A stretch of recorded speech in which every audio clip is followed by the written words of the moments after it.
আজকে এই গেমের ভিতরে যে জিতবে তাকে অনেক বড় একটা পুরস্কার দেওয়া হবে। কেউ কি আছে এমন সাহসী? এই বুদ্ধুরামকে তো হারিয়ে আমি জিতবো।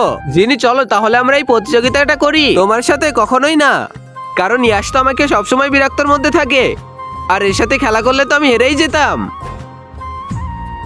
আর ইয়াশের ওপরে সব থেকে বেশি রাগ হয় আমার ভ্যালেন্টাইন্স ডে তে। ও আমাকে একটা টুল বক্স গিফট করে, আমাকে এটা দিবে। তুমি তো বলেছিলে তোমার কিচেনে নাকি অনেক সমস্যা, তাই তোমাকে এটা দিলাম। অন্য ছেলেদের মতো ইয়াশ একদমই না।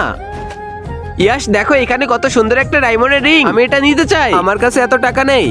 এরপরে তো আমরা দুইজন ওই গেমটা খেলতে বসি। তোমার প্রেমিকার ফেভারিট পশুর নাম লিখো। আমরা তো প্রথমবারে দুইজন সেমই লিখি, এরপর থেকে যতবারই প্রশ্ন করে আমরা দুইজন তো সেমই উত্তর দেই। এমন কি জিনিস আছে যে জিনিসটা তোমার প্রেমিকা গিফট দিয়েছে সব থেকে বেশি ইউজ করে? এটা তো কিনে দেওয়ার মতো ইয়াশের কাছে টাকাই ছিল না। আরে ডায়মন্ড রিং, তুমি এটা লিখেছো? এই দেখো, এটা আমি তোমার জন্য নিয়েও আইছি। আমার সোনা বেবি, তোমাকে ধন্যবাদ। আর আগে মহান আল্লাহকে তুমি ভালোবাসলে লাইক এন্ড সাবস্ক্রাইব করে দাও। আর পার্ট 2 দেখতে চাইলে অবশ্যই কমেন্টে পার্ট 2 লিখো।